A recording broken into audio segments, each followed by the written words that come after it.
Abaddako obukakafu kakati oyo ye kansala Nanungi okuviira ddala eri abe bamu abakola kunga bamusuubiza omwambula kati nze ate bo banankola bane njagala okubaddamu okubategeeza gwe simanya basefuko simanya baani mmwe nze amazima ga Katonda mu ggulu okudda ku bbeere lya nnyabo ndi musajja mukadde nja bafiira mu ngalo mugende mukube gundi mugende mukube yeekolera alina ku maanyi yeekolera gwe neba nakukwata wagambye mbu bakunyooma obumpi naye ng'oli muzibu nnyo nze ndi mukadde munankutula line eggumba likutuka ne muliyunga so bannange bino ebintu bya Kyagulanyi his excellence bizibu mukko akuwa omuguwa ne weetuga gwe wennyini akuwa omuguwa ne weetuga kakati abantu mulina okukigenderera kakati Mpuuga abadde akyanenya abaana ba Nuupu simanya bawemula simanya bavuma simanya bavoola obwakabaka bamubuuza $5,000,000 ayogera ebyo kati ate ye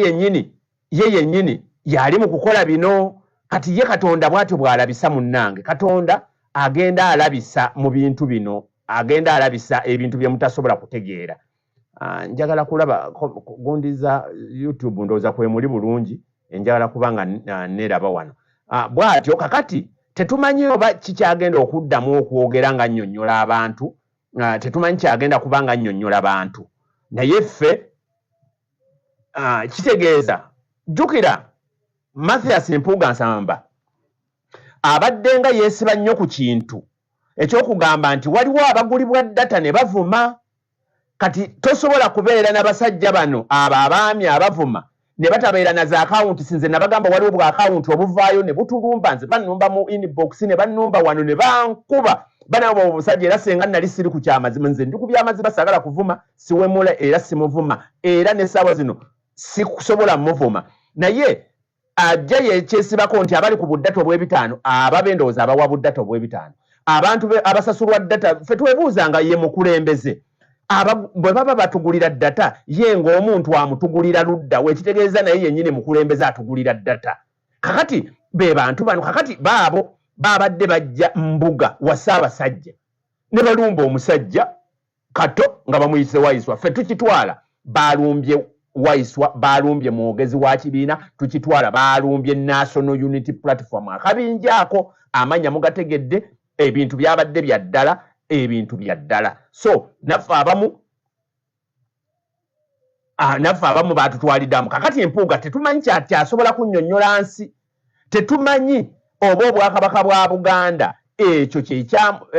babasomesa Buganda babasomesa eyo okusobola okubeera nga bakola ki babasomesa babagunjula kukola ekyo ovuwiki si kisobera nti kisobola okubeera nga kiri bwe kityo ag'enkuubo gennina ngamba gankuubo ag'enkuubo gaba gategeeza ga radio katwe naye maapu tatera kwogera kifu naye ngamba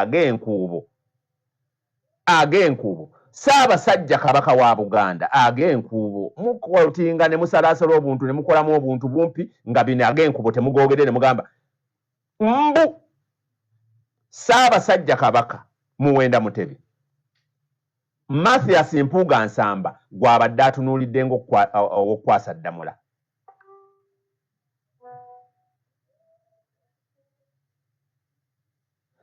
Mathias Mpuuga Nsamba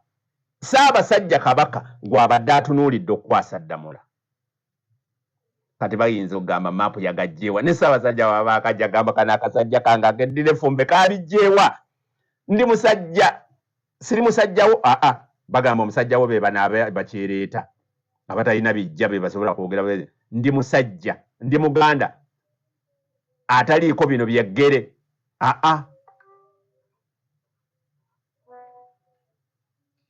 ndi musajja nina message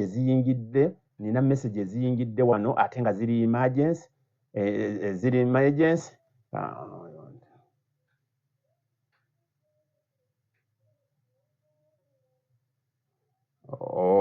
bannange munsaasire thanks sir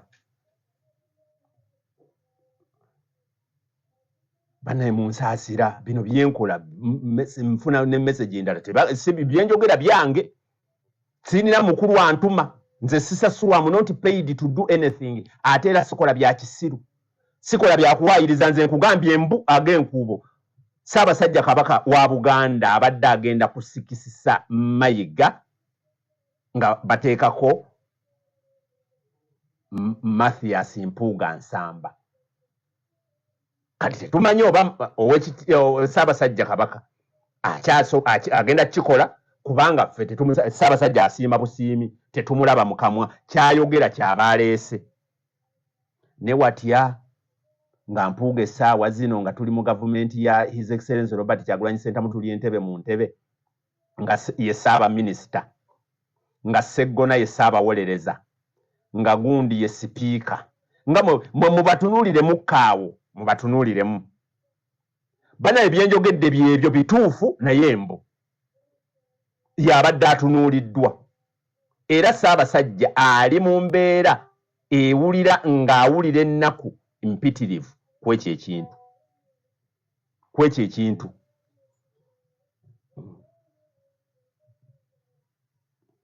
oba mukitegeera. So uno Bobi Wine His Excellency Robert Kyagulanyi Ssentamu biki byakozesa abasajja ngenda kukuteerako Sseggona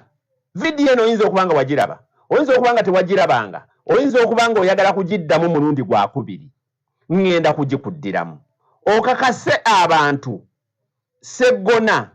agenda kubyogera mu Luganda mu Luzungu nkusaba gwe wenna owulirize message eyo abasajja abakenkufu betwali tutya nga ne bwayogera abatannakimalayo ng'okkereza ngenda kuteerako Sseggona owulirize omubaka wo owa Busiro East nze gye mpangaalira omuwulire bwawolereza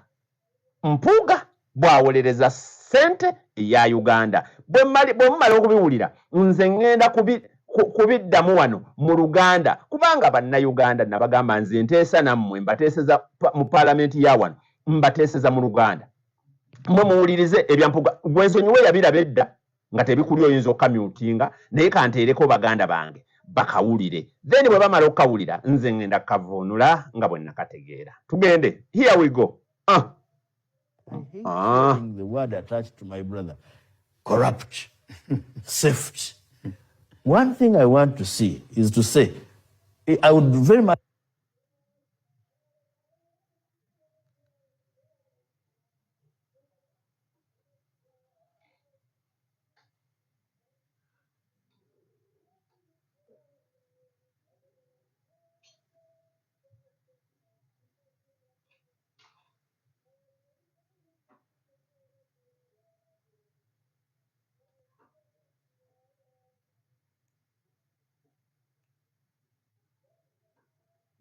nga tekuli ddoboozi theft. munsonyiwe kanteekeko One thing eddoboozi I want to see is to say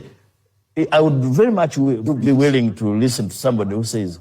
the country is in a financial crisis. Now let me tell you, it is not this 500 million or the 400 million for the commissioners, the backbench commissioners, that is going to save this country. What is going to save this country is how we manage our resources. Even if you gave Mpuuga $1 billion shillings, the commissioners $1 billion shillings, but the rest of the monies, we manage it well,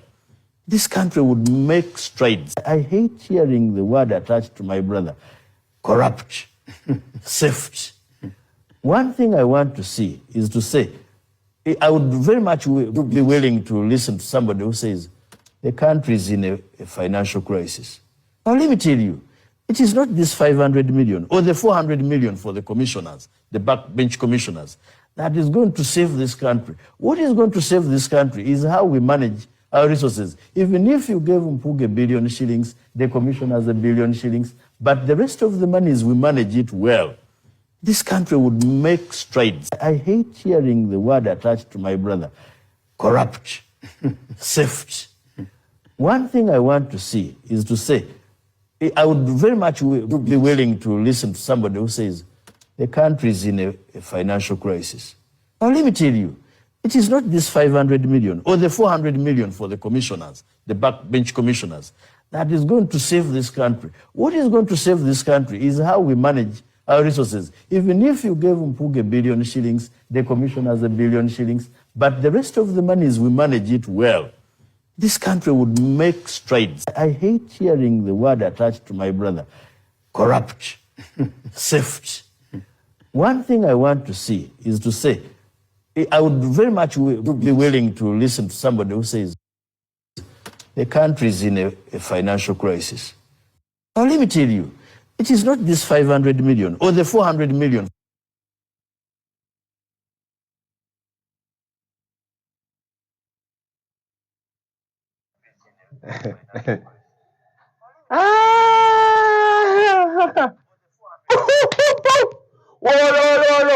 Agabbi Gakondo. Kendeeza volume. Kakati nze banantwala mu disciplinary committee eya National Unity Platform nga banjagaza ki? Nze sibateereddeko bya wawandiika nti bye yayogera. Mbu nabivuunula bubi. Akugambye billion ne bwe baalikutte ne bawa Mpuuga billioni ne bakwata bano babaka bench abagondi ba commissioner abala ne babawa billioni ezo sente size zisobola okutereeza wabula tulina kutereeza butereeza ggwanga ezo size sente zisobola okusuula gwe bivuunulwe nga bw'obiwulidde ezo ze sente size sente ezisobola okusuula eggwanga mbukati mutunuulidde ezo sente ezisobola okusuula eggwanga omusajja omutegeevu ennyo mbu ne bwe baali muwadde billioni bali ne babawa billioni ezo zo tulina kunoonya bwe tutereeza ggwanga ezo just tezirina na makulu naye ng'omusajja omutegeevu tayinza kumanya nti ye n'empuuga n'abalala bana abaazirya n'abalala 10 tamanyi n'abalala 100 abazirya bagenda okumaliriza mu Uganda tulina budget ya sente mmeka tuba tulidde sente mmeka nze kankwate ne ku mutwe oyo ye Sseggona oyo ye Sseggona nina video gye nabadde njagala n'obbateerayo wano muwulire nabadde njagala gibateerawo wano naye saategedde lwaki saagitaddeyo nga Mathias Mpuuga mubijjukira nga Mathias Mpuuga nsambaganye mujjukira bwe bakwata ku constitution yaffe ne bambeninga constitution ya Nuupu Mpuuga yagamba nze saaliwo naye mbakubaawo tetwalikkiriza ku amendinga kuteekako bisanja tugenda kufiirwa ababaka ba parliamenti abo ababaka mubaleke mugenda kulaba ababaka nga batuddukako era ebyo katulabe gye binaagendera era kyova olaba ekyo ekintu president yakiremesa bwe yakiremesa abasajja abo ne basalawo ne balemesa constitution yaffe okugenda mu electoral commission okubeera gazetted kati bwe muvaayo ne mugamba bamaapu boogera muveeko bakulembeze baffe tubawa bwino nkugambye nsoose ku Mpuuga basajja be ba security guard be bennyini abamuli ku ttaano abali muli ku Lusegere be balumbye Waiswa nfe oba yalumbye Katonze ebyo si bye bikulu balumbye Waiswa era bamaze kubataaza nti asiyono badde bagenda mutuusaako ki babadde na Bwambe babadde na Mafumu babadde na biki kubanga amakazi toyinza kumanya kirimu muyinza okuba wali eddoboozi bwenditandikidde muyinza okuba mwabadde temubiwulidde muyinza okuba nga mwadde temubiwulidde naye nga nja kubizaako gundi yonna naye nga mbutuufu ebintu bwe bityo mu Uganda bwe biri ebintu mu Uganda bwe bityo bwe biri nina gundi wano kye nakoze nenkola gundi wano nga ngikoze bubi nnyo nga kinkoze bubi kwa nina kye mbadde njagala okuzza okuteekako wano naye kinkoze bubi kandabe kankazeeko wuuyo I hate hearing the word attached to my brother, corrupt,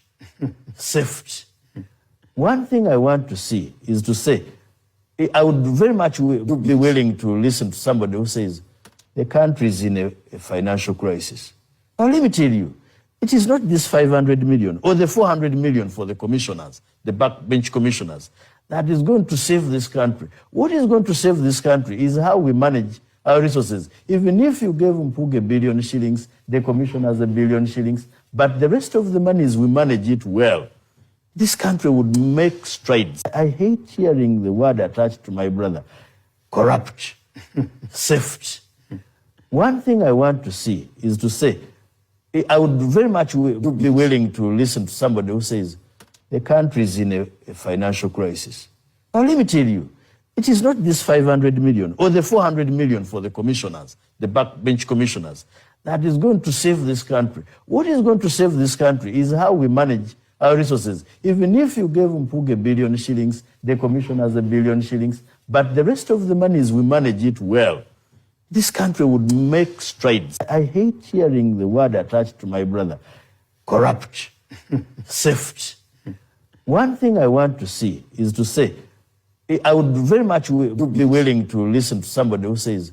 the country is in a financial crisis. Now, let me tell you, it is not this 500 million or the 400 million for the commissioners, the backbench commissioners, that is going to save this country. What is going to save this country is how we manage our resources. Even if you gave Mpuuga $1 billion shillings, the commissioners $1 billion shillings, but the rest of the money is we manage it well. This country will make strides. I hate hearing the word attached to my brother, corrupt. Uncle Franka, ateba Franka bana amanya nti ono ye Franka gwe ngamba Uncle Franka nkutumiddeko happy birthday. Rebecca Agaba, happy birthday. Ne Katonda akola ebintu ebizibuzibu. Uncle Franka yazaalibwa ennaku z'omwezi 4. Ennaku z'omwezi 4 Ogwokuna 2024. Kale wulira date zino. Omuntu ne bakuzaalanga 4 Lwakuna nga 4 Gwakuna 2024. Lwakuna Gwakuna bila ogamba otya Uncle Franka, ogamba otya Madam Rebecca Agaba, how are you dear? Oli otya? Kulika ye Roma angambye nvaako Roma papa mnize ebifaananyi njagala kukulaba obadde ne papa oba obadde mu bibyo. Kale n'owulira abantu birthday yagambye agenzeeko Roma Vatican. Kulikayo kati nkoze olugambo, kati nkoze lwaki? Byabadde byaffe bya inbox kati mbyogedde. Wamma kulikayo happy birthday dear Rebecca, happy birthday Uncle Frank erinnya eddala kandideke for security reasons. Naye Rebecca why? Omukyalo oyo ayimirira wamu nnyo ne baganda baffe abanyigirizibwa omulinze omuli gwe nawe bukiri kutuukako n'omutuukirira ajja kuyamba gwe bibuuza abaana abava e Dubai abali basiraanidde awo ku gundi awo gwe babuuze nti yabikola atya atazza omu teyazza 10 teyazza 2 wabula 2 plus nga ne sente zaba tamanyi na muwendo. So when you don't wish her a happy birthday then oba olisiimadde kubanga tajja kugamba nti empaayo omutwalo. Just a happy birthday. Wama happy birthday, may God bless you with more blessings, more years, full of joy, full of money. Ayo nabagambye nti aina beautiful face, ate aina ne beautiful heart. Kati byonna bw'obigatta beautiful face with a beautiful heart. Mulimu abantu nga balina bifeesi birungi mwaye mwana ng'ekitima kirogo. Wamma mumpeeyo wano happy birthday muteekewo happy birthday Rebecca mu mutaagi nga waabulabe nga bwe tugenda mu abali ku Map Media ku Facebook mulimu abagenda okunyiiga. Ne bw'oba ddala wali obaddeko nga ogoberera Map Media oba ogoberera ebintu byonna oba ogoberera Rebecca Agaba n'ogoberera ebintu byakola. Oba wali obaddeko ne muganda wo nga yali yasiraanira e Dubai mu biseera bye baabakwatira. N'olaba omukazi ng'akutte abantu abasukka mu 2 ng'abatadde mu tiketi yabateekanga mu tiketi akwata tiketi n'akulinnyisa ennyonyi. Bw'obeera ku kisaawe akuwa ekyokulya eri e Dubai n'akulinnyisa ennyonyi n'otuuka e Uganda n'agamba maapu batwale mu restaurant n'akuliisa ekyemisana nga waakatuuka n'agamba maapu teeka emmotoka amafuta mu mmotoka obateekemu n'obavuga n'omaliriza n'obatuusa ewaabwe buli muntu n'omulekera emitwalo 2. Kati oba tomwagaliza birthday oba mulogo muve ku bino simanya mwalimu abagambye mpozi akuwa gundi muki tukyagenda nno mu maaso mu gundi program temuvaako mpozi akuwa data bannange data nze yanvumyanga temukyanvuma data ngenda okulaba nga Rebecca ataddeko omwezi nga kwendi bwe njogera tebiba biba byammwe byansi biba byammwe byansi wa happy birthday hanze nazikwagaza happy birthday may God bless you more. Bwoba wali ofunyeko ekizibu omukyalo ono teyasosola nti akomyawo bannupu yakomyangawo n'ababasirikale babatunonangako wali bagana n'okulinnya emmotoka twatuuka ku kisaawe abakazi abamu nga waliwo n'abasirikale ababanonye abakazi ne batuvumira ku kisaawe va ku mukadaama asaana nze maapu nze kennyini twatuusanga abaana ku kisaawe nga tubatisse tubaleese nga tetwebaka tumanye okugamba bano bannange mu batikkono temumutikka bannange musooka abalwadde ne tubatuusaawo nga waliwo abasirikale ababanonye ne batuvuma waliwo n'abaali batukwatidde ne ku kisaawe bano ababanonye nenga Rebecca teyasosola yagamba maapu mutikka abaana saagala kumanya wa NUP saagala kumanya wa NU simanya wa FDC oba wa NRM oba wa DP njagala banna Uganda mostly abali obubi abayina abaana bwe bityo nno bwe bitera okutambula mu ggwanga lyattu erya Uganda tusuubira abayinamu ekisa bakiraga kungulu naye nga ate emitima gyabwe mizibu nnyo akati wowulirira bino lisiti y'abannakibiina ki National Unity Platform Abaddako Okkubwa emaze okufulumizibwa kyannaku eno eriko ne bakansalas mu kibuga eky'e Masaka ono eyakubiddwa babadde bamanyi bakubye amyuka omwogezi w'ekibiina nti olaba bakuba omwogezi w'ekibiina ate olwo wali wansi we kati bakansalas e Masaka babasuubizza nabo okubagatta ku lisiti eyo kubakuba era omukyala yakunnyonnyodde ng'agamba nti akakabinja akakuba si kanene nno kalimu abantu 6 bokka naye mwami Mathias Mpuuga akeewanyisa era aziyita mbwaze abagamba mugende empola nene embwa zange zijja kubaluma bw'omwogerako ekikyamu akakulumba basuubiza okuba bannamawulire kasita oba ng'okolera National Unity Platform basuubiza okuba abaana aboogera ku social media kasita oba ng'oyogera ku nsonga z'amami Mpuuga Nsamba wano kungulu balaga ekifaananyi kirala ne bassaamu amasuuti ne basiba ettaayi naye ng'ate ku mitima gyabwe kye balina nakyo kirala Uganda buli muntu olina okwebeereramu oyinza okuba otambula ng'olowooza nti sina muntu gwe ninako buzibu naye ng'olina gwe wayogerako ng'oyogera ku mazima anti amazima e Uganda agoogera obeera ozzizza musango bw'oyogera ku mazima ofuuka mulabe era bakulaba bubi akabinja akakuba abantu ekibakubisa bwogera mazima nti gundi wabba lwaki wali ensimbi y'omuwi w'omusolo bwe bali basazeewo okusasuzaamu bakusindikira mbwa ne zikkuba tugenze ku paati endala eno program tulambyogere naye nga tujja kubeera nga tuyisaamu ebintu ebimu kubanga program ejja bwetyo bwetambula program